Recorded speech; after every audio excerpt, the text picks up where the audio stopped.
압도적 재미 매불쇼. 수요 난장판 지금 출발합니다.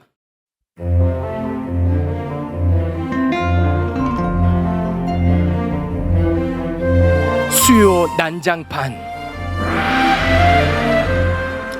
네, 자 오늘도 함께 하실 분들 제가 한 분 한 분 소개를 해드리겠습니다. 이언주 전 의원님 박수로 맞이합니다. 네, 안녕하세요. 네, 이제 여야 간 원구성 합의를 두고 아주 신경전이 치열하던데 네. 3선 이상의 상임위원장 자리를 이제 맡게 되지 않겠습니까? 네, 의원님도 뭔가 좀 생각하는 바가 있겠지요? 네, 있어요. 아 그래요? 네. 아직은 밝힐 단계는 아니고요.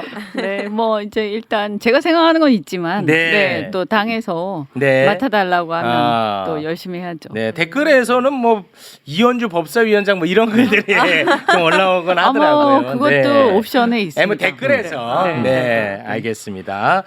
자, 그리고 이분이 워낙에 바쁘셔서 배려 차원에서 좀 빼드리려고 했는데 갑자기 이분이 전화가 와서 다음 일정 나 취소했다라고 해서 어쩔 도리 없이 또 모셨습니다. 최진봉 교수님 어서 오십시오. 안녕하십니까. 네. 지난주에 제가 없어가지고 뭐 별로 조회수가 안 나왔더라고요. 아, 그거는 뭐 사실입니다. 제가 빠져서 그런 거예요. 아, 근데 아. 그 비스케줄을 조정할 수 있는데 그동안에 왜 조정을 안 하다가 이제 뺀다고 제가 강경 드라이브를 거니까 강경하니까 하니까 그렇지. 1년이 넘었는데.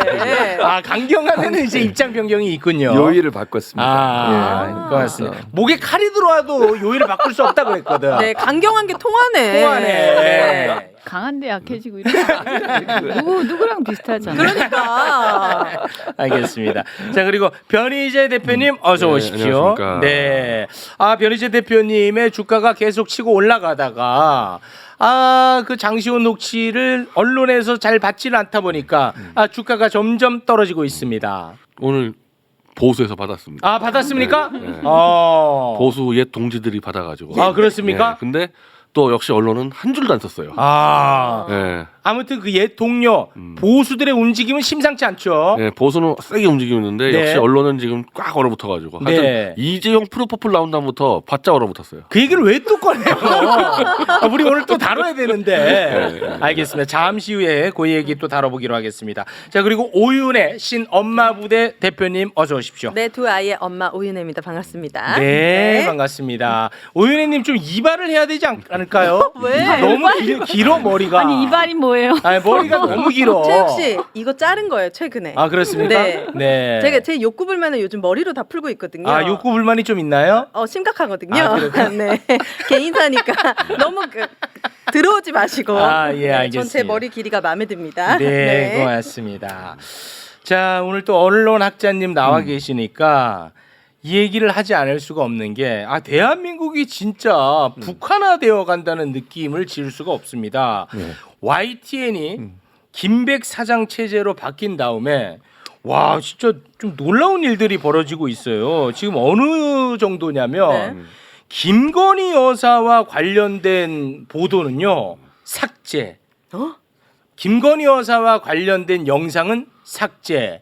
김건희 여사 이름이 들어가는 헤드라인은 김건희 여사 이름은 삭제. 우와. 이런 일들이 지금 실제로 발생하고 있어요. 그렇습니다. YTN 노조가 밝힌 내용인데요. 첫 번째 지금 최욱 씨가 말씀하신 것처럼 김건희 여사 관련된 특히 이제 명품백 수수 영상 있잖아요. 우리 다 봤습니다 이미. 네. 다 봤고 YTN에서 이미 보도한 내용이에요. 근데 그걸 다 드러냈어요. 또 하나 문제가 되는 게 최재형 목사가 발언한 내용이 있거든요. 그걸 단신 처리하면서 녹취를 구성을 했는데 녹취라고 하면 이제 전체 녹취 내용 중에 중요한 내용만 따내가지고 그걸 하나로 만들어서 뉴스에 내보내잖아요. 그 녹취가 한 차례 방송이 됐어요. 근데 그 다음부터는 방송이 안 되고 있어요. 없어진 거예요 이게. 그러니까 최재형 목사가 발언한 내용 중에 김건희 여사에 대한 비판적 내용이 들어 있었거든요. 그 내용을 드러낸 겁니다. 또 이것도 문제고, 또 하나는 총선 이튿날 김건희 여사가 소환된다고 하는 관련 단신이 보도가 됐는데 이거는 승인이 됐어요. 승인됐다는 말은 데스킹이 끝난 상태라는 말씀을 드리는 거예요. 예를 들면 부장선까지 가서 보도해도 좋다는 사인이 돼서 네. 끝난 문제를 다시 연락이 와서 그거 보도하지 마라고 얘기했다는 거예요. 이건 명백하게 경영진이나 아니면 위에 있는 간부급이 방송 제작과 편성에 영향력을 행사한 것이고 이것은 방송법을 위반 불법적 행동이라고 볼 수 있습니다. 이거 위반하면 무슨 처벌을 받는데요? 여러 가지 처벌이 될 수 있는데 이거는 재판에 가봐야 되는데요. 지난번에 이정현 전 홍보수석이 박근혜 전 대통령 관련해서 KBS 압력을 가한 것 때문에 그때 처벌받았어요. 너무 웃긴 게 이 김백 사장은 윤석열 대통령 비판에 대해서는 괜찮은가 봐. 아, 그래요? 근데 김건희 여사에 대해서는 못 견딘다는 거거든요. 그러니까 그게 너무 VIP 웃겨요. 환이 누군지 그죠? 아니 이상하지 않아요? 누가 근데? 더 권력이 센지 우리가 짐작할 수 있죠.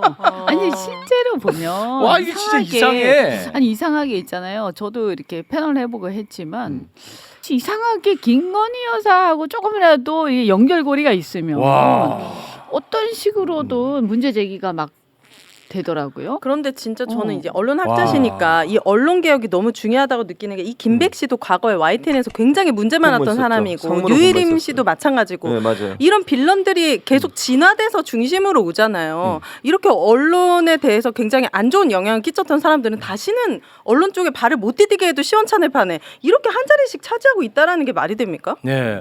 아니 근데 그 좀 보수 쪽 정서를 잘 아실 테니까 김건희 여사가 도대체 뭔데 이렇게 노골적으로 김건희 여사만 보호하는 거예요. 윤석열 대통령은 보호를 안 해주고. 내 눈물 나서 그래요.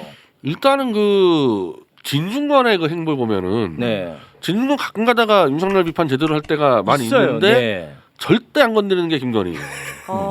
그걸 희한해. 보면은 우리가 어떻게 살아야 될지 딱 답이 나오거든요. 어떻게 살아야 할지.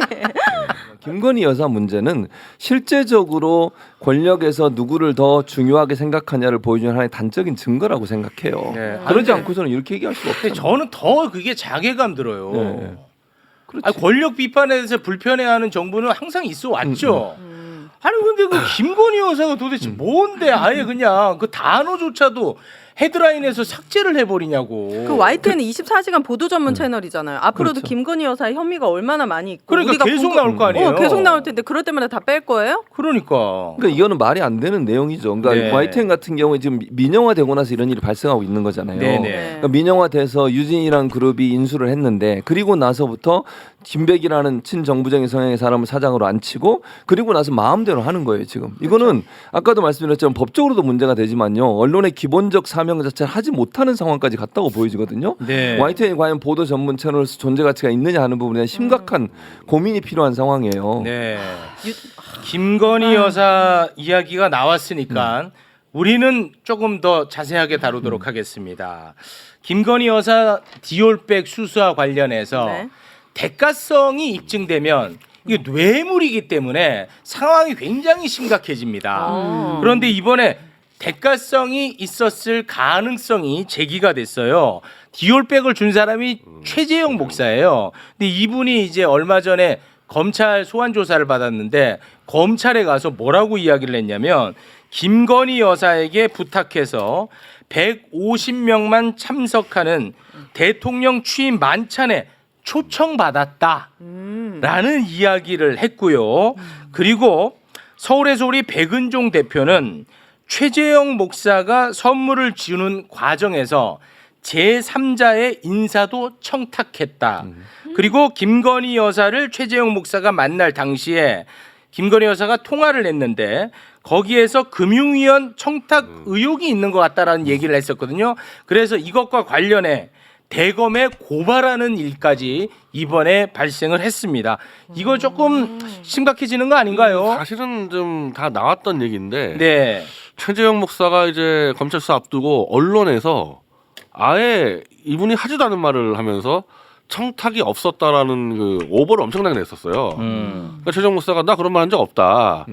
그래서 이제 아마 좀 고심을 하다가 본인은 어쨌든 그 함정 취재를 하기 전부터 사실은 이분 얘기하는 거는 정권이 성공하길 바란다고 얘기를 했었거든요. 네, 그래서 맞습니다. 그때 했던 얘기가 사실 남북관계를 얘기한 거고 남북관계 노선을 바꿔달라고 또 어떻게 보면 정책 청탁일 수가 있는 거고 김건희 씨는 총선 끝나고 내가 알아서 하겠다. 내가 주도하겠다까지 말했잖아요. 네. 그러니까 그런 부분에서 보면은 어쩌면 청탁이 있을 수 있다고 싶었는데 그거를 이제 구체화시켜서 뭐 네. 이것도 알려진 얘기지만 그걸 아예 그냥 청탁이라고 규정해버렸다는 거 아닙니까? 네, 네. 만찬장에 간 거라 이런 부분들 예. 대해서 그러면 이거는 이 부분에 수사 안 할 수가 없는 거예요. 그러니까 당사자가 지금 언론이 원하는 대로 난 청탁 아무것도 안 했다. 그냥 공익을 위한 거다. 이렇게 뭐 갔으면은 모르겠는데 그렇지. 그 부분을 자기가 청탁으로 인정해 버렸으면은 네. 이거는 뭐 김건희 여사에 대해서 이 부분에 대해서 수사는 안 할 수가 없는 거죠. 근데 이번에 김건희 여사 수사 라인은 다 바꿨잖아요. 그럼 어떻게 이제 그 사람들의 선택만 남겨두고 있는데 바뀐 사람들이 이거 어떻게 이제? 그러니까 지금 일선 수사 라인까지 다 바꾸는 이걸 좀 봐야 되는데 네. 차장 검사를 바꿔놨잖아요. 1, 그렇습니다. 3, 4를 바꿔놨는데 밑에 이제 실제 수사는 밑에가 있을 거란 말이에요. 근데 이걸 다 드러내느냐, 일정 정도 남기느냐, 이제 요걸 좀 봤는데 아직까지는 지금 수사 이 검사들을 다 드러내는 건 아닌 것 같아요. 네. 막 일선을 반발 있는지. 그래서 만약에 수사가 진행이 되면 그냥 막 찍어서 이미 수사한 거를 다 덮고 이거는 쉽지 않을 거고. 네. 그게 여의치 않으면 그냥 막 갑자기 있는 수사 막 검사를 막 절로 지방에 보낸다거나 막 이런 짓을 할 수가 있겠죠. 그럼 무한 반복되는 거잖아요. 예, 그런 짓을 하자 감시를 해야 되겠죠. 상식적으로 네. 내가 청탁을 했다라고 최재형 목사가 얘기까지 했는데 심지어 받는 게 영상으로까지 다 찍혔잖아요. 김건희 네. 여사가. 근데 김건희 여사는 자유롭다?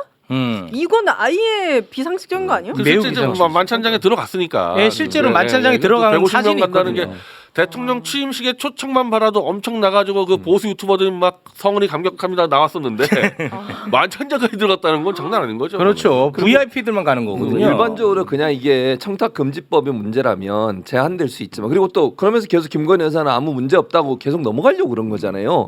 청탁금지법에는 부인이 받은 것은 처벌을 남편이 받아요. 부인은 처벌 안 받거든요. 네. 근데 뇌물이 되면 이건 문제가 달라지는 달라지지. 거잖아요. 그러니까 결국은 이 사안은 김건희 여사가 전혀 문제가 없다고 넘어가려고 했던 사안을 뒤집을 수 있는 사안이라는 생각이 들고 네. 최재형 목사가 이렇게 얘기했다고 하는 것은요. 본인도 처벌을 감수하고 얘기하는 거잖아요. 그렇죠.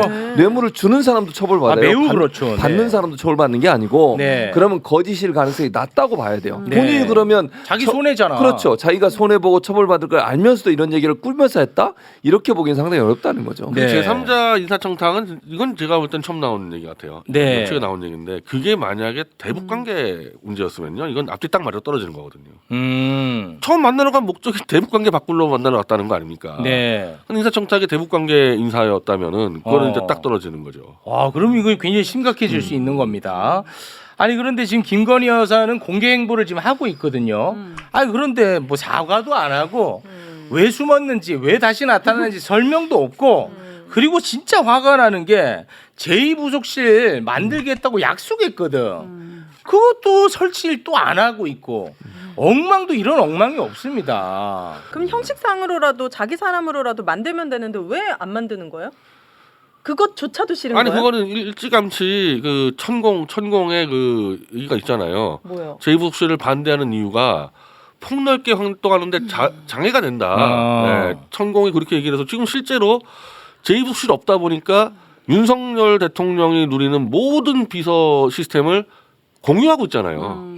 이게 같이 하고 있지 않습니까? 공동정권으로. 네, 그렇습니다. 근데 부속실을 딱 만들어 버리면 일단은 한정되지. 모든 게 구체화되고 제한돼서 그런 건데 최근에 제가 방금 나갔을 때 김진애 씨가 그 얘기를 하던데 맞습니다. 미국에는 이제 영부인 지원법이 있어요. 안에 그러니까 한국은 없다 보니까 이게 골치 아파지는데 미국은 정확하게 영부인을 어떤 시스템으로 지원을 관리하는 법이 있으니까 이번 기회에 만들자.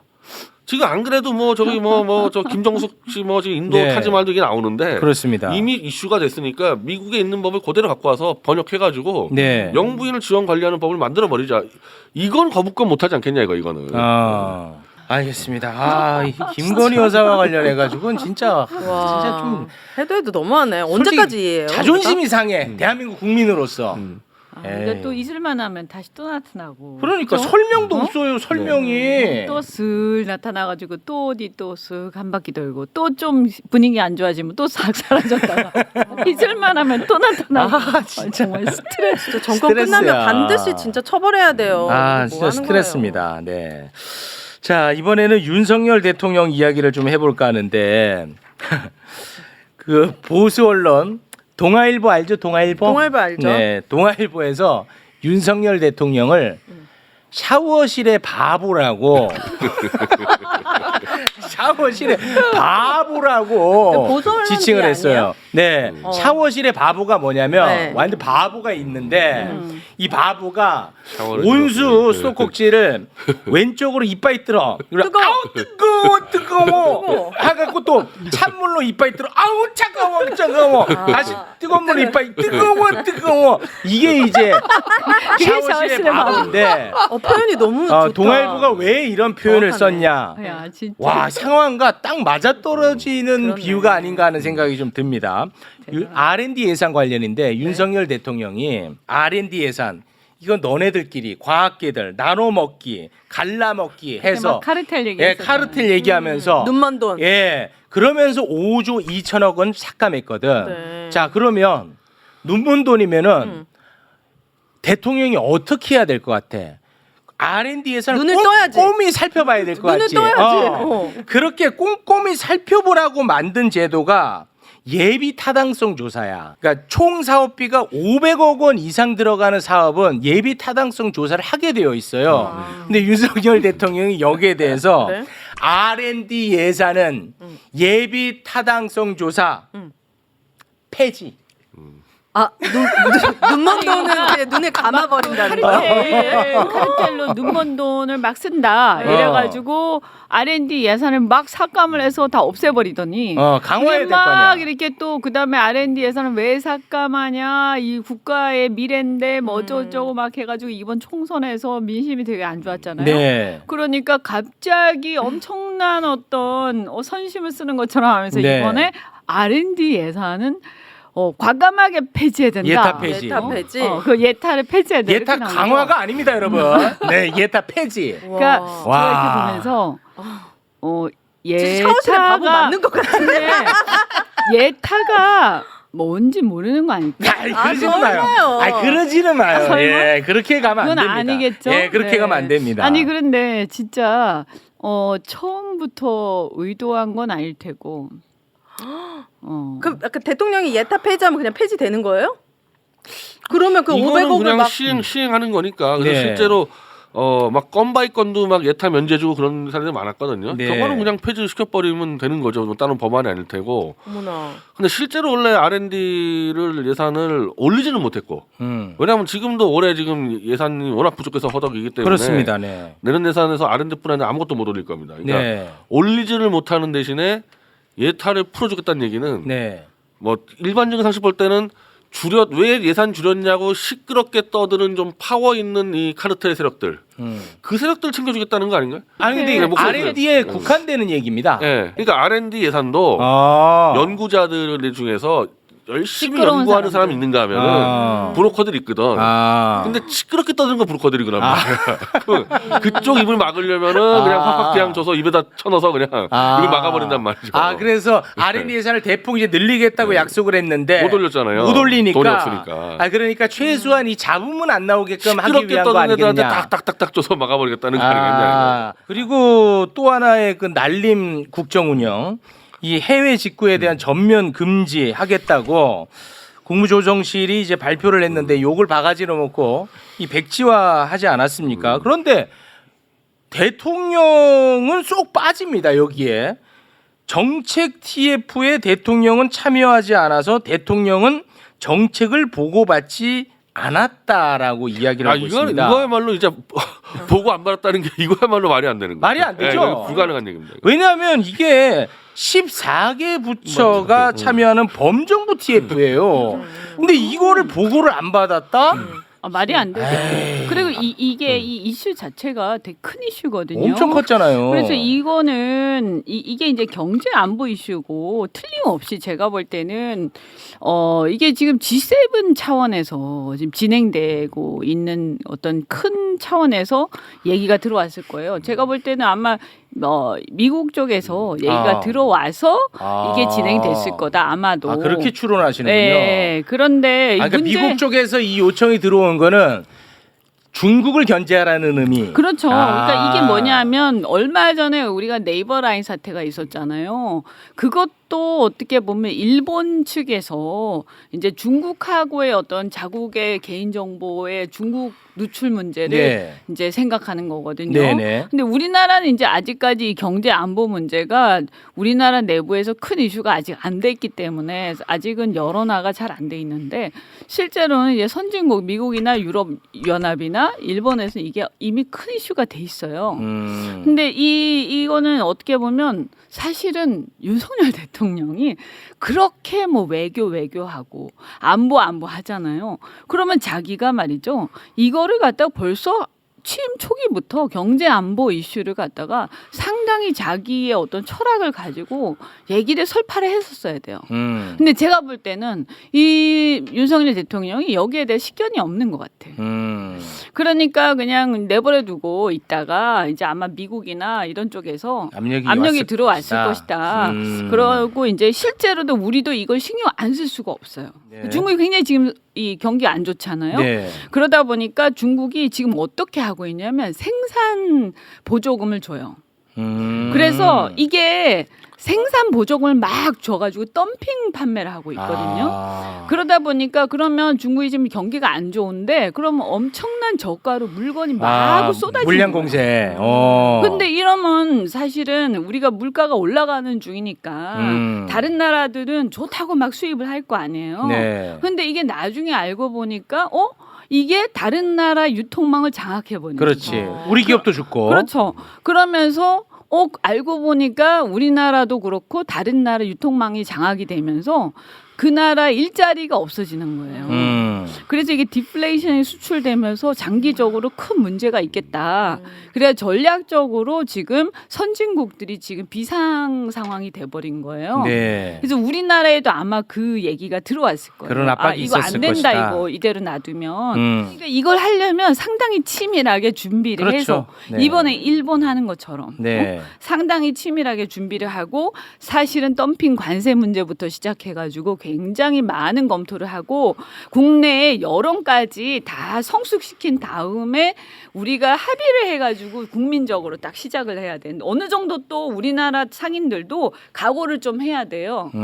그러니까 우리나라를 위해서 우리가 이 정도 감내하자 이게 합의가 돼야 되는 거죠. 근데 지금 그런 게 전혀 없는 상태에서 마구잡이로 하다 보니까 네. 이런 실수를 한 거예요. 네. 그러니까 이게 한미일 안보 공동체론이 나오면서 거기서부터 파생된 사건이라면 대통령실이 절대 모를 수가 없죠. 이런 안보 논리로 경제 정책을 바꾸는 거를 주도할 수 있는 부처는 없습니다. 부처라는 거는 지금까지 해온 대로 하는 습관이 돼 있지 이걸 큰 천에서 바꿀 수가 없는데 이 정도를 가서 14개 부처 TFT 움직일 수 있으려면 이거는 대통령 안보실이다. 이거 100%. 대통령 안보실이고 분명히 이거는 미일의 요청이 있었을 거다. 그러면 이거는 윤석열 대통령이 또 뭐 보고서 왔는데 또 못 봤을 수도 있는데 제가 봤을 때는 이제 보고서가 안 올라갈 수는 절대 없는 거죠. 이거는. 그러면은 윤석열 대통령을 진짜 못 봤을 수도 있긴 하겠네. 이게 경제 안보가요. 보고서가 안 근데 올라가는 거 불가능해요. 이게 경제 안보가 제가 얘기했잖아요. 디플레이션 수출 얘기 나오고 막 물가 얘기 나오고 생산 지원금 얘기 나오고 되게 어렵거든요. 윤석열 대통령 읽어보셔도 잘 모르실 수가 있어요. 잘 모르면 안 하면 안 돼요. 치밀한 준비 없이 했다가 현장에 혼란만 주잖아요. 난리 났잖아. 그냥 가만히 있으면 안 돼요? 그러니까 이게 왜 그러는 미일은 중국이랑 그 상당히 좀 그래도 경제적으로 독립돼 있는 나라들이고 경제가 좀 이렇게 훈련이 돼 있고 근데 한국은 너무 많이 붙어 있어서 미국, 일본의 기준을 그냥 갖다 대면 한국 경제는 그냥 완전히 이런 사태가 지금 한두 개가 터질 게 아니거든요. 네. 그러니까 속도 조절하고 이렇게 미일도 따로 설득을 할 필요가 있거든요. 우리는 지금 너희처럼 못한다가 해야 되는데 그렇지. 그냥 그 일본이 얘기한 그러니까 일본이 해도 그렇게 철저하게 준비해도 일본은 욕 엄청 먹었어요. 그렇지. 박살 났는데도 이걸 그냥 가져왔으니 네. 일본이요 거죠. 경제 안보법이라는 그렇지. 거를 일본은 몇 년 전부터 경제 안보법이라는 걸 이미 준비를 해가지고 굉장히 오랫동안 이 법안과 여론 그 국내 여론과 이런 것들이 조사가 많이 돼 있어요. 그리고 내수 시장이 상당히 크잖아요. 많아요. 근데 우리는 사실은 우리만 해도 지금 이 굉장히 생소하잖아요. 그렇습니다. 그러니까 우리는 아직 준비가 안 돼. 사실은 이제 안타까운 건 뭐냐면 전 세계가 이 경제 안보 이슈에 대해서 일본이라든가 미국 같은 경우에는 2008년 이후에 한 2010년대부터 해가지고 거의 한 10년 동안 이걸 연구를 해왔는데 우리는 그동안 사실 소홀히 해온 게 사실이에요. 이 문제를. 근데 이게 우리가 이제 그동안에 우려했던 전 세계가 우려했던 사태들이 실제로 벌어지기 시작하는 거예요. 지금 한 몇 년 사이에. 그러니까 우리가 지금 좀 늦었지만 어떤 면에서 보면 일본이 우리한테 네이버 라인 사태 하는 것도 일본과 한국 사이의 경제안보 이슈고요. 그때 소부장 있잖아요. 네. 그것도 경제 안보와 관련된 이슈인 거예요. 네. 그러니까 우리도 어떤 면에서 보면 뭐 미국이 얘기를 했건 안 했건 중국한테 유통망 장악되면 우리도 완전히 문제가 심각해지는 거거든요. 네. 그러니까 사실은 신경 쓸 필요는 있는데 이렇게 아마추어식으로 하면 이거는 안 하니만 못한 상황이 네. 되는 거죠. 저는 이거 보면서 무슨 생각이 들어요? 임성근 사단장이 생각났어요. 왜 이런 얘기를 떠오르냐면요. 똑같은 구조죠. 그렇지. 예, 예. 임성근 사단장이 그 본인의 지시 문제 때문에 컨대 문제가 되잖아요. 물론 뭐 아직까지 조사가 이루어지니까 제가 단정적으로 얘기 안 하겠는데 대통령이 뭐라 그랬다고 그러죠? 아니 이런 일로 사단장이 물러나면 누가 사단장을 하겠어? 이런 얘기 했다는 거잖아요. 네. 아니 보통요. 행정부에서 이런 일이 일어나면 대통령 어떻게 해야 됩니까? 대국민 사과를 하는 거예요. 네. 국민 여러분 죄송합니다. 행정부가 제대로 일을 못해서 이런 일이 발생했고 국민들에게 불편을 끼쳐드려 대단히 죄송합니다. 제가 앞으로 일을 잘할 수 있도록 잘 점검하고 하겠습니다.라고 얘기하는 게 맞지. 나는 못 봤는데요. 나는 모르는데요. 나는 보고 못 봤는데요. 그럼 되는 거예요? 아니 사단장이란 직책도 마찬가지예요. 밑에서 사고가 나면 그 사고에 대한 최종 책임을 사단장이 지는 거고 행정부의 최종 책임 대통령이 지는 거예요. 그러니까 임성근 사단장한테 그런 태도로 보인다는 것은 본인 보복 못 받았으니까 나는 밑에서 하니까 잘 몰라. 그럼 왜 대통령을 하고 있어요? 그 자리에서? 네. 아무튼 뭐 시끄럽고 욕먹고 하는 건 대통령이 계속 기가 막히게 빠져나가요. 그 초등학교 만 5세 입학 문제도 쓱 그때도 빠졌지. 그랬고. 주 근로기준법 69시간 노동 시간 때도 싹 자기는 빠졌지. 근데 본인만 빠졌다고 생각해요. 코끼리 생각하지 말라고 하잖아요. 네. 윤석열 대통령이 다 했구나. 국민들은 다 그렇게 생각해요. 그렇긴 하죠. 네. 네. 이런 발언 대통령에게 보고된 바는 없다. 이런 발표 자체가 네. 저는 진짜 자기 발등 찍는 것 같아요. 네. 너무 웃겨요. 대통령한테 보고된 바가 없으면 그러면 이거는 대통령 책임이 없다 이렇게 생각하는 것도 네. 그런 비판의 목소리가 대통령실 내부에서도 있어. 이번에 실제로 대통령실 관계자가 이렇게 얘기했어요. 내각이 대통령 보고 없이 정책을 발표할 수 있겠냐? 대통령이 패싱 당했다고 자백한 셈이냐라고 대통령실이 대통령실을 비판했어요. 왜 그러는 거예요? 나뉜 아니, 거예요? 실제입니다. 이거 웃기려고 하는 거 아니에요. 실제입니다. 이원 집정제를 해도요. 안보 문제만큼은 이원 집정제과에서도 무조건 이건 내각이 못해요. 이원 집정제에서 대통령이 안보를 관할하기 때문에 이건 안보 이슈인데 네. 안보 이슈를 어떻게 대통령 패싱합니까? 이거? 이건 말이 안 이거 되지. 불가능하니 이걸 국방부가 처리했겠어. 어느 부처 어디서 처리했겠습니까? 경제부처도 안 되고 아무것도 안 돼요. 이거는. 네. 이거는 대통령 안보실밖에 못 하는 건데 네. 보고 못 받았. 그러면은 지금 대통령실을 네. 비판한 이 대통령 관계자는 안보실 직원일 가능성이 높겠군요. 안보실이겠죠. 이거는 분명히 안보실에서 아주 이 일본 아마 미국도 아니고 일본한테 뭔가 좀 받아가지고 보고했을 겁니다. 예.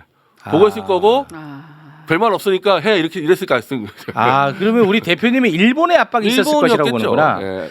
그래서 속도전이 필요했겠네. 왜냐하면 좀 있으면 한중일 정상회담하거든. 일본이었겠죠. 그거랑 다 연결돼 있다고 보시는 거기까지 겁니까? 보지는 않았는데 저는 그렇게 좀 봐주시면 어떨까요? 어쨌든 예. 제가 전문가라서 예.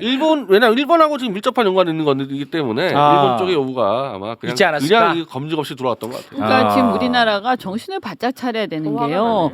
막 그 유통망부터 해서 또 개인 정보 가지고 일본은 막 신경을 곤두세우고 있고 다른 나라는 난리야. 전 세계가 난리인데 지금 우리나라는 뭐 보고도 못 받으니.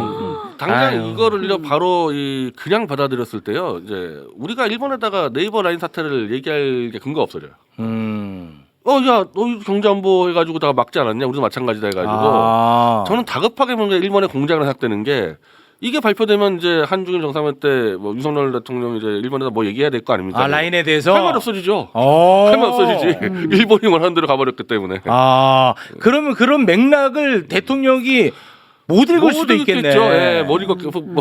와, 이거 얘기 듣고 보니 심각하네. 뭔지 모르고 아니, 뭐 그러니까 이제 우리- 혹시라도 뭐 보고서에 그러니까 이걸 상세하게 안 쓰고 그냥 뭐 대충 이렇게 물건에 좀 위험성 있으니까 우리가 좀 관리하겠습니다 이렇게 받아줬을 수도 있겠죠. 그래서 최근에 윤석열 대통령이 이런 얘기를 했나 보네. 참모들한테 뭐라고 했냐면 보고서는 한 장짜리로 올려라. 한 장 이상 되면 큰일 나요? 대통령이 그렇게 아, 지시했거든. 그래요? 아니 근데 이 와. 경제안보 이슈는 처참하다. 사실은 대통령이 어떤 일관된 철학을 가지고 대통령이 지휘해야 되는 그렇죠. 거예요. 정말 중요한 보고를 받는 게 거니까. 아니라 대통령이 지휘를 해야 되는 거예요. 아. 근데 지금 이런 상황이니까 이게 진짜 정말 한심한 상황인데. 큰일이네. 아 그런데 이게 또 하나의 흥미로운 포인트가 있는 게 해외 직구 전면 금지권으로 여권의 잠재적 대권 인사들이 다 한마디씩 했습니다. 정부를 때린 사람도 있고 정부를 옹호한 사람도 있는데 정부를 때린 사람은 한동훈, 유승민, 나경원이고요. 정부를 옹호한 사람은 오세훈 시장입니다. 혼자? 혼자만 옹호했어. 어. 이게 갈리는 것도 되게 신기하고 정부를 또 때리는 것도 신기하고 이거 어떻게 봐야 돼요? 아, 근데 일단은 윤석열 대통령은 책임이 없다면서요. 네, 자기 모른다면서. 몰라. 그러니까 정부를 때리는 것은 윤 대통령을 제외한 행정부를 때리는 거 아닙니까? 아 부담이 덜하구나. 국무총리 이하를. 아. 그러니까 안 그래도 지금 때릴 것들이 오늘 최상병 지금 예, 거부권 행사. 이런 것들을 때려야 되는데 아. 이런 거는 참 못 때리니까 아. 윤 대통령이 법결한 거를 에라 이럴 때만 때려보자. 아 그럴 수 있겠네. 알리바이를 안 그럴 수 있는 건데 아. 또 남들이 때리니까 오세훈 시장은 이번 기회에 한번 이제 남들 다 때릴 때 눈두장 찍어보자 그럴 텐데 근데 나는 오세훈 시장도 앞뒤가 안 맞는 게 내용하고 아니 별로 관계가 윤석열 대통령 아무것도 안 했다며 네, 그리고 결국 아무것도 안 했잖아요. 네, 정책 폐기시켰잖아. 예. 그런데 뭘 잘했다는 거야 정부가 그러면은 아니 근데 뭐 꼭 그 정부가 잘했다라고 옹호한 것보다는 오세훈 시장은 뭐라고 얘기했냐면 정부 정책 전체에 큰 문제가 있는 것처럼 지적하는 것은 여당 중진으로서 처신이 아쉽다. 근데 만약에 그러면은 그 정책이 옳다 지금 그러면은 여당 중진 욕할 게 아니라 정책을 접은 행정부를 욕해야죠. 너희들 이거 이 여론조 많다고 왜 멈추냐? 해라 그래야지 하라고. 아, 하라고? 진짜 안 했잖아요 지금 문제는. 안 했지. 그럼 하자 그래야지 오세훈 시장은. 어. 저쪽을 때릴 게 아니라. 그리고 오세훈 시장이 굉장히 비겁한 것 같아요. 비겁해. 서울시 행정이나 똑바로 하라 그래요. 그렇습니다. 겉으로 보이는 거 화려해 보이는 거에 돈 엄청 쓰고 정말 필요한 예산들은 다 없애버려요. 네. 그러다가 조금 조용할 때 본인 튀고 싶을 때 확 나오고. 아 요럴 때 이제 한번 나오는 건데. 저는 굉장히 무능하고 비겁한 정치인 중에 대표적인 사람이 오세훈 씨라고 생각합니다. 오세훈파 아니에요 또? 저는 오세훈 시장하고 저 태블릿 사건으로 제가 오세훈 시장 사무실을 제가 점거도 해봤고 그래서 결국 태블릿 조작을 인정을 했어요. 아니 오세훈하고 태블릿 씨랑 무슨 아니 관계야? 왜냐면은 그 뭐 전당대회 선거 와가지고 태블릿 조작이라는 무슨 뭐 말도 안 되는 괴담이라고 떠들어서 아 괴담이라고 했어요. 제가 감옥에서 출소하자마자 그냥 우리 독자 끌고 가서 오세훈 시장 사무실을 아, 점거해서 그랬나요? 아. 결국 조작 가능성 이 있다고 인정을 받아냈어요. 받아냈어. 받아냈어요. 진짜. 근데 우리 서울 사는 사람들은 다 느껴요. 박원순 시장 때 해놨던 되게 많은 복지들 다 없어졌고 그리고 특히 재해 관련해서도 예산 계속 줄여가지고 강남에 물난리 계속 나고 있거든요. 네. 그러니까 아무튼 본인 행정 제대로 해주시길 바랍니다. 오세훈 씨. 네. 이게 왜냐면 오세훈 시장이 서울시의 행정에서 성공한 사례로 이걸 들고 있어요 지금. 뭘요? 뭘? 이거 직구 관련해서 발암물질 발견한 거. 아. 이게 왜냐면 아. 내안의 서울이라고 아, 그 그래? 누리집이 있어요. 여기 보면 서울시에서 뭘 했냐면요. 그게 지난 있었구나. 3월에 중국 온라인 플랫폼 알리익스프레스에서 판매 중인 생활 밀접 제품 31개에 대한 안전성을 조사해서 8개 어린이 제품 등의 허용 기준치를 크게 초과하는 유해 물질이 검출됐다고 자랑을 하고 여기 보면 내가 모르는 소식을 처음으로 정당 교수로부터 듣습니다. 내가 이런 사람이야. 그런 맥락이 있구나. 그러니까 서울시에서 이걸 했어요 3월에 이미. 그래서 홍보를 엄청나게 했어. 아, 그랬어요? 어린이 용품 뭐 튜브 있잖아요. 놀이용품, 뭐 네네네. 물놀이용품 이런 데서 발암물질 많이 나왔다. 어. 우리가 매달 한 번씩 하겠다. 이런 홍보를 열심히 했는데 이게 빵 터지면서 해외 직구 이제 검사하는 걸 부정적으로 보는 관점이 생겼잖아요. 그러니까 본인이 해놓은 실적이 완전히 그냥 다 묻히게 된 거야. 그러니까 서울시에서 이걸 3월에 했어요 한번. 네. 이걸 가지고 발암물질 많이 나온다 이러면서 홍보를 열심히 했거든요. 네. 그러니까 그걸 받아서 했는지 모르겠는데 정부에서 그걸 추진하는데 거기에 대해서 이제 만약 안 하게 되고 반대가 나오니까 그럼 본인이 했던 실적은 어떻게 돼? 깡그리 무시되는 상황이 아니, 되니까 막 반발하는 것 같아요. 직접 행정부에다가 하라고 요구를 해야 되는 거죠. 그렇지. 시장은 아. 저쪽에 말싸움할 게 아니라 그러면 하라고 요구해야 데이터를 갖다 대면서. 그러네. 알겠습니다. 야, 이 여권 잠룡들이 계속 호시탐탐 내 존재감을 언제 드러내야 될지 이들도 굉장히 까다로울 거야. 왜냐? 윤석열 대통령을 때리면은 혼나고 그리고 윤석열 대통령을 편들면 국민들한테 혼나고 이게 아주 복잡한 계산이 돌아가는 김건희 거죠. 건 또 다 빼야 되고요. 김건희 여사 거는 다 빼야 되고 특검 다 빼야 되고. 특검은 다 빼야 되고 그러니까 계속 노리고 있는 거야. 이제 적당히 안 지킨 거를 이제 잡아야 되니까 노리고 있는 거죠. 근데 이번에는 대통령은 빠져 있고 국민들 여론은 안 좋으니까 요걸 딱 쳤군요. 딱 좋아서 들어가. 아이고. 아유. 그러면서 무슨 국민을 위한 정치를 에. 하겠다는 둥 희생하겠다는 둥. 아유. 아니 근데 지금 이제 한동훈 위원장이 과도한 규제라고 세게 이제 때렸는데 지금 친윤과 친한 관계가 매우 안 좋은 것 같은데 어떻습니까? 그러니까 안 좋다고 이 보수 유튜버들은 뭐 매일 떠들어대고 네. 그러니까 한동훈은 이제 올드라이트들은 한동훈을 죽이자고 선동하고 이제 윤석열 이후에 나왔던 이른바 좀 저는 뭐 신보수라기보다는 어용들 완전 윤석열 권력의 어용들은 한동훈 윤석열과 손 잡아야 된다 화해해야 된다 이렇게 주장을 하는데 저는 기본적으로 그렇게 죽기 살기로 갈 수는 없는 관계라는 뭐 제가 뭐 확신이 있다 보니까 그래요? 당장에 지금 장시호 녹취록 터져 나오면은 이걸 같이 막아야 되는 입장이에요 한동훈과 윤석열은. 그렇게 보시니까. 더군다나 이제 뭐 오늘부터 이제 정광훈 목사 막 보수들이 저거 들고 나왔는데 네. 저건 둘이서 같이 막지 않으면 둘 다 잘못하면 한꺼번에 가는 상황인데 네. 어떻게 끝까지 싸우겠어요? 아니 그럼 제가 말 나온 김에 갑자기 너무 궁금한데 장시호 녹취를 보수 유튜버들이 받았다는 거죠. 오늘 정광훈 목사가 자유통일당사에서 10시에 제보자를 데리고 나와서 제보자 기자회견을 주선했습니다. 장시호와 통화한 그 여자분. 여자. 상대분을 그 제보자를 잡으려고 어. 진짜 뉴탐사부터 뉴스타파 미디어 다 뛰었거든요. 근데 우리가 못 잡은 제보자를 정광훈 목사가 잡아가지고 맞아요. 어떻게 당사자는 맞아? 근데 맞아요. 뭐 맞겠죠. 뭐 설마 사기 그게 아닌 이상은. 확인해봐. 직접 나왔어요. 여자가 나와서 자기가 녹취했고 자기는 장시호하고 그 통하면서 2년 내내 김영철과 불륜 관계라고 계속 확신을 가졌는데 장시호가 왜 자기한테 거짓말했겠냐 2년 동안 예, 그런 얘기했고 다 자기 입장을 밝혔고 또 하나는 뉴스타파는 녹취록을 1,300개라고 얘기했는데 정광훈 목사는 1,700개라고 주장을 하고 400개가 늘었어요. 근데 그 400개가 제가 취재한 바로는 새로운 거라는 거야. 그 400개가.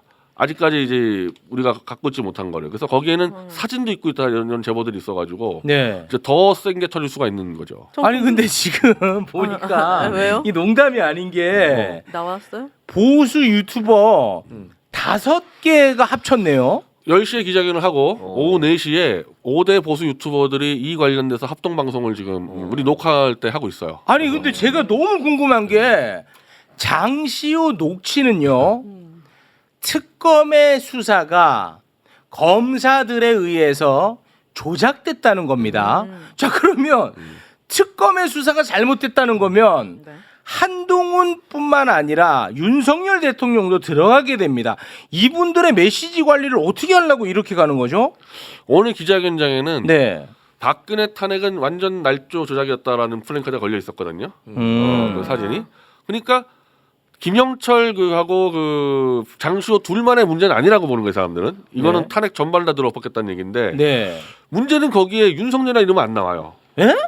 이 모든 이 유튜버에서 윤석열 이름은 빠져 있고 네. 한동훈이 배우다. 김영철의.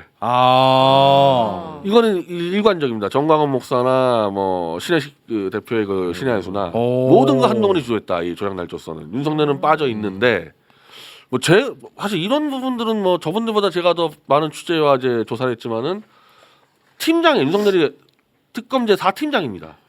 그 김영철 4팀에 있었고 지금 계속 뉴탐사가 터뜨리는 문제 박주성 검사 다 4팀이에요. 한동훈이나. 그럼 팀장만 모르게 다 했다는 얘기 팀원들끼리. 그것도 보고 못 받았나요 윤석열 팀장은? 또 왕따야. 있을 때 복을 못 받았다는 얘기예요? 윤석열 팀장. 한건 모르겠는데 보고서가 장시호한테 태블릿을 입수하자마자 보고서가 3개가 올라오는데 거기에 김영철도 보고서 올리고 박주성 검사 올리고 정민영 변호사 올리는데 보고서 3개가 다 조작됐어. 이게 만약에 김영철하고 이 장시호의 단독범이면은 왜 다른 검사 조작까지 다 보고서가 조작됐냐 이거예요. 그러면은 그게 따지면은 다 조작을 같이 한 공범인데 윤석열만 몰랐다는 거죠. 이렇게 되면은 지금 이 보수 쪽 주장을 하면은. 네. 그러면은 이들도 이제 메시지 관리가 길어지면 길어질수록 어려울 것 같아요. 그러면 언젠가는 윤석열 대통령으로 넘어갈 수도 있다고 보세요? 근데 좀 보수가 단순해요. 이렇게 이 깊이 추론하지 않고 그래. 뭐 제가 뭐 보수에서 10년 동안 같이 다 일했던 뭐 저하고 다 잘 아는 사람이잖아요. 네. 그 뒷일은 별로 생각 안 해요. 그냥 지금 당장 한동훈 네, 너 내가 네. 꼭 잡는다 해서 네, 그냥 다 그냥 같이. 가요. 그런 가고 거야. 이제 어떻게 보면 싸울 거 아니에요? 그럼 윤석열이 입장을 뭐 그러니까 나도 몰랐다 한동훈에게 속았다 하든지 아니면 한동훈을 지키든지 할 거 아닙니까? 그건 네. 그때 가서 고민하면 된다는 그때 가서 아니 그러면 어찌됐든 이 사람들은 지금 여기 보니까 5대 유튜브가 누구냐면 여기에 KBS 진행자 고성국 씨도 들어가 있어요. 이런 공영방송 진행자 그래도 되는 거예요? 그러면은 고성국 씨가 한동훈 비대위원장을 비판하는 거예요? 비판해 왔었죠. 그래요? 고성국 씨도 비판해 왔었고 지금 5대 유튜버가 지금 이봉규 씨, 네. 그 유명한 이봉규 씨하고요. 신혜식 대표하고 황장수, 정광훈 이렇게 지금 5대 유튜버가 실방을 했는데 어쨌든 여기는 한동훈을 끝장내겠다는 그래요? 유튜버들이고 와. 이 사람들이 이제 제가 얘기하는 올드라이트들이고 윤석열 정권 이후에 나온 저 윤석열 어영 유튜버들은 저 서정욱나 뭐 이런 사람, 이런 사람들은 한동훈 윤석열 빨리 화해야 된다 이런 입장으로 갈라져 있어요. 또 결이 조금씩 네. 다르군요. 그리고 이 사람들은 어쨌든 특검 수사가 조작됐다고 주장을 하기 때문에 저는 결국 홍준표 시장하고 비슷한 입장 아닐까 그래요.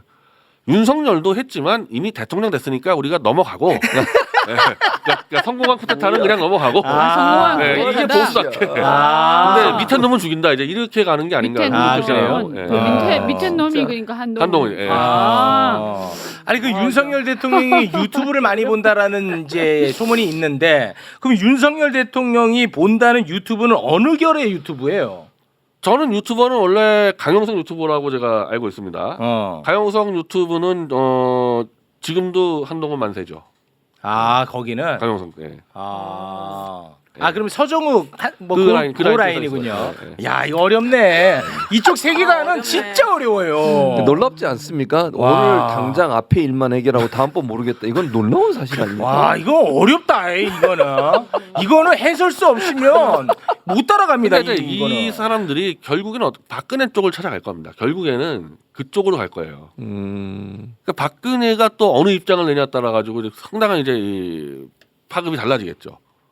그래요? 그럼 박근혜 대통령이 사실 장시호 녹취를 보면은 가장 억울한 사람이 박근혜 전 대통령일 텐데 박근혜 전 대통령은 지금 뭐 입장이 없으니까.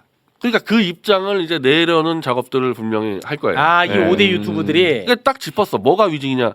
박근혜 집에 현찰 더미가 있는 거를 최순실과 나눠 썼다라는 장소의 증언으로 이걸로 경제공통이 묶였거든요. 네. 근데 이거는 어쨌든 박근혜나 최순실이나 다 위증이라고 했었기 때문에 네. 이걸 갖고 지금 정광훈 목사도 요 대목을 갖고 이제 박근혜 쪽에 뭐 사람을 보내든지 뭐 신도들 가지고 박근혜 집을 포위하든지 해가지고 박근혜 입에서 야 이거 위증이다 이 말을 끌어내려고 그러겠죠. 그러면 지금 이 5대 유튜브들이 주목하는 대목이 박근혜 전 대통령 집에 있던 돈을 최순실이 나눠 썼다라고 네. 말한 장시호의 그 발언에 주목하는군요. 그걸 딱 짚었어요. 그걸 짚어서 그걸 이슈시키고 있으니까 결국 이거는 박근혜한테 공이 가는 거고 박근혜 씨는 뭐 제가 하여튼 지금까지 경험해보면 이분은 그냥 무조건 대세를 따라가는 스타일이어서 계속 지켜보다가 누가 이기나 보다가 한동훈 정도가 막 크게 무너진다 그러면은 입장 나올 수 있겠죠. 그리고 이제 그렇게 되면은 이제 이분도 또 머리를 써야 되는데 한동훈까지만 칠 건가 또 윤석열까지 갈 건가에 대해서 또 계산기를 굴리겠죠. 그래요? 네. 그러면 이번에 전당대회에 한동훈 전 위원장은 거의 뭐 나오는 분위기입니다. 왜냐하면은 도서관 샷뿐만 아니라 책을 또 지금 집필 중에 있다고 하거든요. 책. 그거는 사실 99%라고 봐도 무방하지 않아요. 그러면은 한동훈 위원장이 전당대회에 도전하는 것을 윤석열 대통령이 용인해 줍니까? 지금은 안 된다는 입장인데 네. 그 안 된다 한동훈을 막을 무기를 지금 전 목사가 지금 터뜨리는 장시호 녹취록으로 쓸 거냐는 다른 문제거든요. 아니 이건 내가 아무리 봐도 이 불길이 윤석열도 안 번질 수가 없어요. 이거는 네. 그러니까 한동훈을 막을 때 이 무기를 윤석열이 쓰냐 안 쓰냐? 우리 거기도 또 뭐 뒷일을 생각 안 하고 일단 뭐 태우고 가자 그럴지 모르겠는데 네. 어쨌든 뭐 보수 입장에서 이번에는 위험한 무기를 건드렸다. 그리고 이왕 잡은 거 뭐 제가 옛 동료들이니까 윤석열까지 태워야지 한동훈만 싹 태우고 끝내겠다. 그거는 어려울 겁니다. 네. 그 보수 쪽을 잘 아실 텐데 한동훈 위원장이 대표가 될 가능성이 어느 정도 있다고 봐요? 나오면 될 가능성이 높죠. 아 나오면은 가능성이 있다고 봅니까? 네, 일단 높다고 봐야죠. 아 그래요. 근데 지금 친윤 핵심 의원이요. 네. 한동훈이 만약에 당 대표가 되면 나도 탈당하고 윤석열 대통령도 탈당할 것이다라는 이야기를 하고 있는데 그러면 출마 자체를 못하게 막을 가능성은 어떻게 보십니까? 아니 뭐 지금 아까 얘기한 그걸 가지고 하기에는 그러니까 그거 쉽지 빼고, 않을 것 같고. 네, 그거 빼고, 뭐 우리가 모르는 뭐가 있나요? 못 네. 나오게 할 방법이 있을, 예, 있는지 모르겠는데 없을 지금 것이다. 현재로서 보면 뭐 딱히 그래요? 그죠? 예. 아. 근데 만약에 나오면 지금 보면 이제 친윤이 아닌 이제 말하자면 수도권에서 떨어진 사람들. 그죠? 그래서 영남권이 아닌 비영남권에서 떨어진 사람들 입장에서는 자기들이 당협위원장 자리를 지키려면 누군가를 이렇게 붙잡고 있어야 되는데 그렇죠. 네. 그 한동훈이 제일 만만할 거 아닙니까? 네, 그때 또 비대위원장도 했었고. 네. 그래서 아마 그 사람들이 중심이 돼서 밀고 있는 거 아닌가 싶은데요. 네. 그런데다가 그렇게 해서 나오게 되면 그래도 당원들이나 영남권의 당원들이 가장 잘 알고 인지도도 가장 높고 그죠? 그리고 여론도 제일 높은데 네. 이걸 또 옛날처럼 찍어내기 하기에는 만만치 않을걸요. 아 그래요? 뭐 다른 대안이 지금 또 마땅히 없지 않습니까? 그러면 대통령 또는 대통령실에서 말로써 출마를 주저앉힐 수는 없는 상황이다 이렇게 보시는 거군요. 그러면 지금 뭐 나오겠다 어쩌다 그런 얘기 안 하겠죠. 말로서는 못 막는 상황이 됐구나. 네, 만약 본인이 나온다고 그러면 나오겠죠. 아니 그러니까 지난번 전당대회 때는 윤석열 대통령의 대통령실에서 오로지 말로써 나경원 주저앉히고 유승민 주저앉히고 안철수 때리고 막 그렇게 해서 망가졌거든요. 근데 그렇게 할 수 있는 상황은 아니라는군요. 그때는 총선 전이었으니까 그러니까 뭐 권력이 총선, 공세가 안 하고 공천권 지금 이런 거 많이 가지고. 떨어져 있는 상태인데 그래요? 만약에 못 주저앉히고 계속 이렇게 가면요, 이 아까 5대 유튜버들이 계속 이 장시호 녹취록으로 불을 붙이고 갈 겁니다. 예. 그래서 당 대표가 되더라도. 그러니까 당 대표 되는 과정에서 이걸로 계속 불태워 갈 거예요. 만약에 이거 못 근데 그러다가 만약에 당 대표가 되면은 장시호 녹취가 언제 있었냐? 이거 장시호는 거짓말쟁이다. 이렇게 또 5대 유튜버가 또 바뀔 거 아니겠습니까? 제가 그래서 오늘 제가 이 정광훈 목사한테 영상 메시지를 보냈는데 이번에는 이 칼을 꺼냈으면 끝장 봐야 된다. 네. 또 다시 집어넣고 또 한동훈 만세로 갔다가는 네. 이건 아니죠. 당 대표 되면 그럴 가능성이 있다고 보죠. 솔직하게. 맞잖아요. 아니 그래서 아직 근데 당 대표에 한 시간이 많아서 이 불질을 쓰는 시간이 많으니까. 그래요? 불질러서 그러니까 하여튼 제가 궁금한 거는 한동훈 태워서 그 다음 스텝에서 어떻게 될지 이게 윤석열까지 가냐 안 가냐지. 네. 한동훈 잡는 것까지는 저는 어렵지 않다고 봐요. 그렇습니까? 예, 예. 제 눈에는 윤석열 대통령과 한동훈 위원장이 분리돼서 보일 수가 있나요? 없지. 저는 제 2인자 윤석열의 그냥 분신처럼 보이거든요. 당연하죠. 아무리 둘이 사이 안 좋은 척해도 당연하죠. 그냥 보수들은 분리해서 한동훈 위원장을 세우고 싶겠지만 네. 그냥 일반 국민들은 윤석열의 아바타처럼 보여요. 맞습니다. 그러니까 뭐 아바타까지는 아니더라도 어차피 검찰 출신이니까 네. 검찰 출신이 대선까지 가기는 쉽지 않고 너무 오랜 시간 동안 이번 같이 했고. 총선 때 바닥을 다 드러내서 네. 그 다음에 이분이 갑자기 이제 일약 그 스타가 된 거잖아요. 일약 그 비대위원장 자리에 올라간 거잖아요. 그렇습니다. 그래서 밑바닥에서부터 정치 훈련 안 하고 갑자기 그렇게 된 거라서 일종의 아역 배우 신드롬 이런 것처럼 아역 배우. 갑자기 이렇게 올라갔기 때문에 아역 배우가 주연을 맡았어. 그렇죠. 그런 것처럼 이 한계가 있어요. 그래서 저는 대선까지는 이제 다 이제 바닥을 드러내서 좀 어렵다. 대신에 지금 보니까 좀 초조한 것 같아요.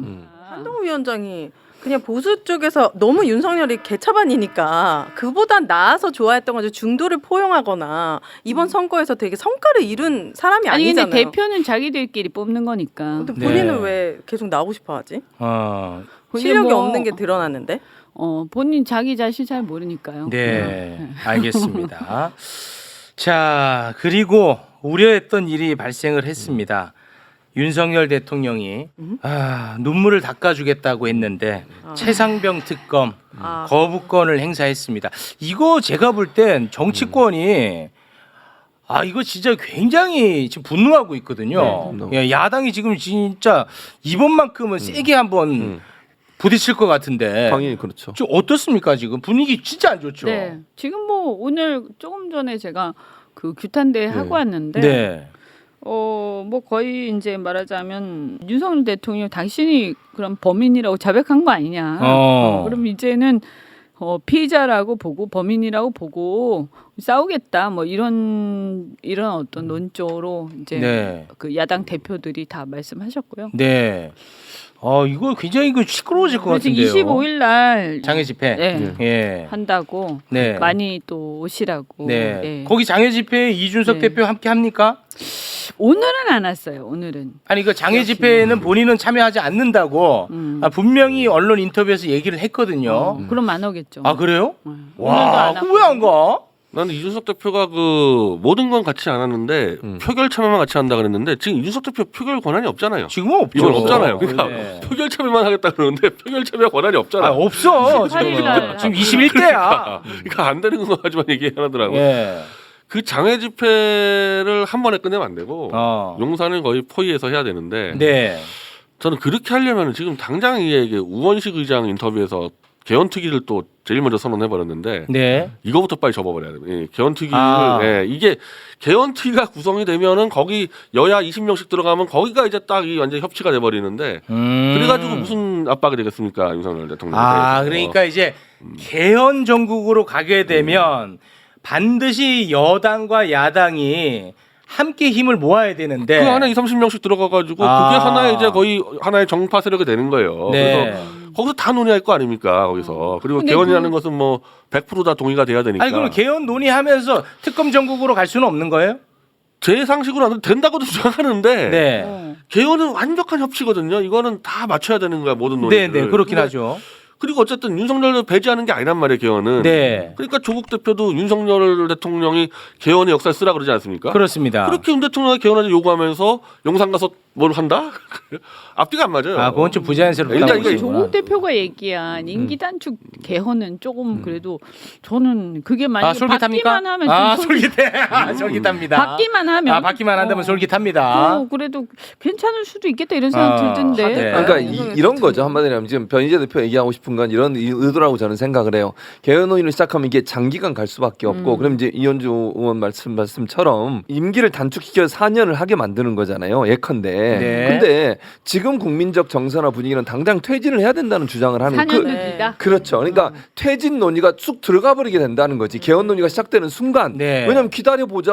개헌한다는데 논의하겠지. 이러다 보면 시간이 질질 끌면서 네. 그냥 윤석열 대통령 임기가 거의 다 맞춰지는 시간까지 가게 되는데 국민적 네. 정서는 과연 이게 맞느냐 이런 부분인 것 같아요. 그렇습니다. 제가 볼 이 때. 방법론의 차이인 것 같아요. 그 부분은. 뭐 그 우원식 의장이 만약에 그렇게 해서 운영위하고 법사위를 딱 야권에 가져오게 하면은 네. 당연히 저 사람들은 이제 국회 협조 안 할 거 아닙니까? 네. 네. 그럼 개헌특위가 무산될 거예요. 안 될 거 안 들어올 거니까 그런 식으로 가야 된다는 거예요. 그런 식으로. 네. 아니 근데 지금 협치는 어차피 물 개헌특위는 건너갔어요. 그냥 하는 얘기. 아니 윤석열 대통령도 거부권 10번. 아이고 당선자들 불러놔 놓고 형 거부권 뭐 있고 저기 예산 뭐, 편성권 있으니까 호위무사 싸워 얘기하는데 싸워. 뭐. 그리고 내가 당 호위무사 해줄게. 우와. 이런 얘기 했단 말이야. 근데 뭔 협치입니까? 협치하다 진짜 국민들 속 다 뒤집어졌잖아요. 대통령이 그런 발언을 한다는 건 도저히 이런 상식으로 그러니까 이해가 안 대통령이 됩니다. 의원들 상식적이지 불러놓고 않죠? 호위무사 얘기를 당의 했어. 호위무사. 예. 세상에. 만약에 이제- 문재인 대통령이 그랬으면 어떻게 난리 됐을까? 났겠지. 그러면은 이거는 일주일 동안 두들겨 맞는 그죠? 겁니다. 네. 아니 당의 호위무사를 할 것 같으면 왜 대통령을 하고 있어? 대통령은 전 국민의 대표 아닙니까? 네. 0.773%가 그걸로 이겨가지고 대통령 자리에 앉았으면 최소한 자기를 반대했던 사람들의 목소리를 경청하고 그 사람들의 목소리가 어떤 목소리인지 반영해야 되는 거 아니에요? 네. 그거 전 국민의 대통령이잖아. 네. 아니, 근데 그러니까 당의 완전히 호위무사라니. 보면 이 사람은 거의 창피함을 모르는 사람이에요. 음. 국회의원들 그 초선인가요? 초선. 예. 초선들을- 이번에는 PK 지역.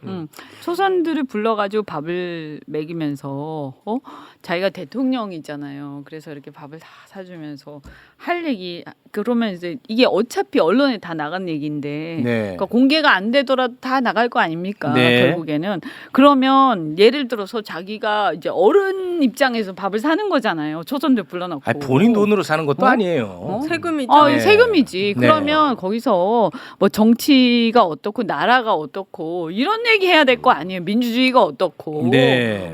그다음에 이제 국회의 역할이 어떻고 앞으로 나라를 위해서 뭐 이런 얘기 해야 될 텐데 호위무사 얘기하고 네. 무슨 조폭도 아니고 이게 아. 뭐야 도대체. 당 진짜 대표까지 했으면 창피해. 좋았을 텐데요. 창피함을 대통령으로는 모르는- 안 만들. 아니 너무 질 떨어지는 아, 얘기예요. 너무 질 떨어지는 얘기예요. 정말. 그리고 이거를 자기 대통령 욕먹이는 건지도 모르고 언론에다가 이야기하는 이 당선자들도 문제야.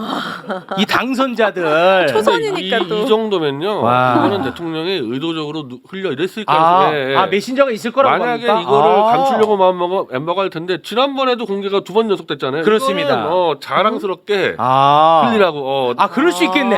왜냐하면 TK 초선이랑 밥 먹었을 때도 똑같은 얘기가 나왔거든. 그럼 그게 만약에 대통령이 싫었다면 아. 이번 PK 때는 단속을 했겠네.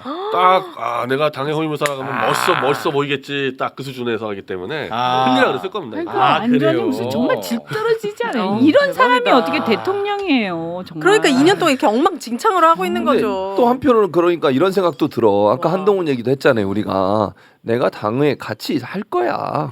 그립감 세게 질 거야. 이런 의도로도 들리지 않습니까? 만약 이게 정말 일부러 흘렸다고 하면 당원들이나 아니면 당에 있는 사람들한테 메시지를 던지는 메시지일 수도 있어요. 당권에 개입하겠다는 그러니까 것도 그렇게 되고, 의도로 들리잖아요. 지금. 당권에 개입하겠다. 내 허락 없이 당 대표 어림도 없다. 이런 그러니까 표현도 그런 되는 메시지로 거고. 들릴 수 있다니까. 또 그렇게 생각해 보면 우리의 상상을 뛰어넘어서 또 아주 재밌는 뭐 일이 아직 뭐 거의 벌어질 수 불법이죠. 뭐 지금 다 발언 자체가 다 그러네. 불법이지 하는 게. 우리 계속 이렇게 이제 생활해야 되는 거죠? 그러니까 너무 길다고 너무 지금. 길어요. 길어요. 단축해야죠. 아 그렇습니까? 예. 방법은요? 알아서 하겠지. 국회 가요? 아니 이현주 의원이 알아서 하지. 아니 이현주 근데 의원님이. 답답한 게 의원님 윤석열 대통령 어떤 법과 원칙도 다 어겨가면서 무도하게 장악하는데 왜 뭔가 윤석열 대통령을 처단하기 위해서는 이렇게 합법적이고 법과 원칙을 다 지켜가면 어떻게 조기를 처단합니까? 그럼 답답하네. 아니 그럼 법과 원칙 안 지키고 뭐야 너 뭘 선동하는 거야 지금? 아니 야 그런 건 안 돼. 아니 뭔가 증거가 이렇게 차고 넘치는데 어. 탄핵 이런 거 안 되는 거예요? 그것도 법과 원칙에 아니, 따른 그러니까 거야. 그걸로. 개헌은 왠지 갑자기 아니, 그러니까 소화제가 탄핵도- 필요할 정도로. 개헌은 약간 답답하고. 약간 오래 걸릴 것 같아요. 이거는 아니 다 탄핵도 동의해야 법과 되니까. 원칙에 따른 거죠. 그거 다 법과 원칙이야. 그것도 헌법에 따른 거고. 아, 네. 그래요? 그것도 절차에 따라서 요건이 다 있고. 아니 그 지난번 스리랑카 대통령처럼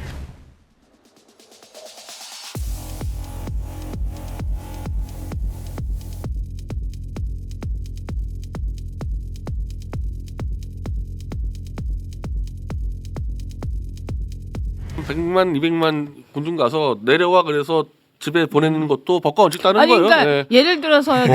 진짜 아닌 무기 안 말로 들었으니까. 아닌 말로 네. 제가 볼 때 진짜 100만 명이 모이잖아요. 그럼 달라질 거예요. 아니 근데 또 언제까지 국민들을 맞아. 그렇게 힘들게 합니까? 국민들이 맞아. 이번에 투표했잖아. 총선에서 맞아, 투표해줬잖아요. 해줬잖아. 아, 이러실 참. 거예요 지금 의원님. 국민들은 다 생업이 뭐 있습니다. 어떻게 할까요? 뭐 그냥 뭐 가서 머리라도 박을까요, 정말? 일단 머리부터 한번 깎고 시작할까요? 지난번에 한 번 했잖아. 지난번에. 도저히 진짜. 못 견디겠으면 한 번 더 깎는 건가요? 22대 국회는 진짜 달라야 됩니다. 네, 맞습니다. 네, 못 참아요. 예. 진짜 힘들어요. 근데 아무튼 우리 변희재 대표 말은 22대 국회 개원 전에 이때가 더 중요하다라고 계속 강조하고 있거든요. 그거 왜 그래요? 개원 전에를 강조한 거는 제가 이 당선됐을 때 본인. 됐을 때 저는 벌써부터 야 윤석열 범죄 설명하고 다니겠다. 본인. 근데 당선 안 돼도 저 목요일 날 윤석열 범죄 설명회 합니다. 어디서요? 어디서요? 저 여의도 보훈회관 1층에서요. 제가 윤석열 이 태블릿 PC 조작 범죄 설명회 같이 해요. 누가 그 와요? 누구를 네. 대상으로? 우리 미디어치 독자들하고 소나무당 당원들 대상으로. 맨날 들었던 분들이잖아. 아니 맨날 들었던 분인데 뭘 또 들어? 온라인으로 듣고 오프라인으로 네, 듣고. 다시 듣고 해가지고. 반복하세요. 네, 어쨌든 뭐 저는 그 공약을 떨어졌는데도 지킨다. 아니 그 아까 그 특검 조작 의혹에 가세한 보수 유튜버들 거기에 그 연사로 초대되지는 않아요? 거기 최고 전문가잖아요.